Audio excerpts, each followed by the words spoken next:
Perkenalkan, nama saya Siti Fatihah dengan NIM 20240110810810228. Saya dari kelas 3B Prodi PGSD. Video ini saya buat untuk memenuhi tugas mata kuliah belajar dan pembelajaran dengan dosen pengampu Ina Irma Rizkilah MPD. Sebelumnya saya sudah menyediakan mading dengan judul materi Teori Belajar Kognitif dan Konstruktivisme. Pembahasan pertama kita akan ke teori belajar kognitif. Adapun definisi dari teori belajar kognitif. Teori belajar kognitif adalah proses mental internal di mana individu memproses, mengorganisir, dan menyimpan informasi di dalam pikiran atau otak. Selanjutnya ada ciri khas kognitif.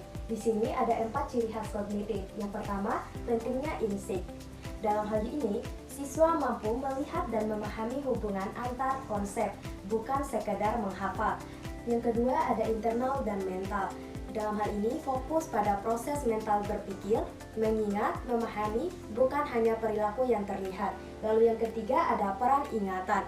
Dalam hal ini, mementingkan bagaimana informasi diolah, disimpan dalam memori jangka pendek, lalu diorganisir ke memori jangka panjang. Yang terakhir, organisasi skema. Dalam hal ini, pengetahuan diatur dalam skema atau kerangka mental.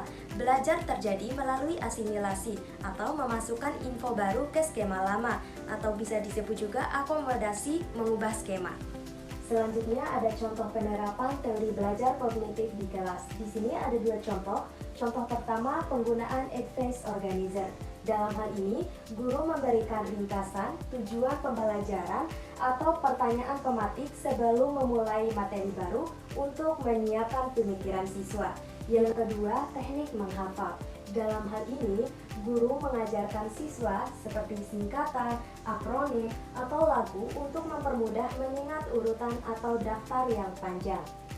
Selanjutnya kita masuk ke materi teori belajar konstruktivisme. Di sini ada definisi teori belajar konstruktivisme.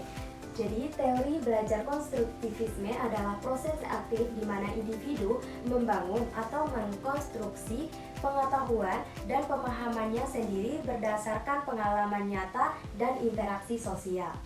Selanjutnya ada ciri khas konstruktivisme. Di sini ada 4 ciri. Yang pertama, pembelajar aktif.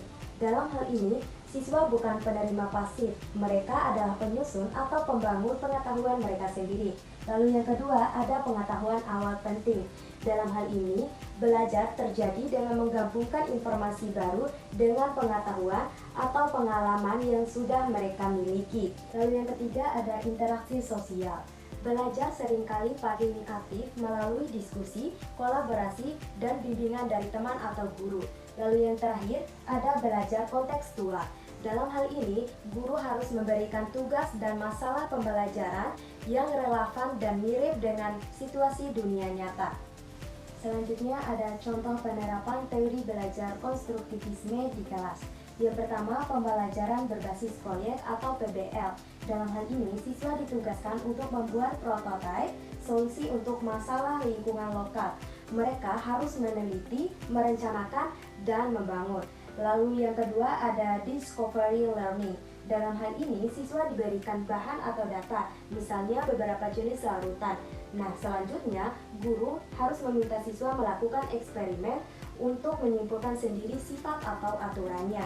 Selanjutnya yang ketiga ada metode scaffolding. Dalam hal ini, guru memberikan bantuan atau petunjuk yang jelas pada tahap awal tugas. Kemudian, mengurangi bantuan tersebut secara perlahan atau bertahap seiring meningkatnya kemampuan siswa. Sekian materi dari teori belajar kognitif dan konstruktivisme. Lebih dan kurangnya saya mohon maaf. Wabillahi taufiq wal hidayah. Wassalamualaikum warahmatullahi wabarakatuh.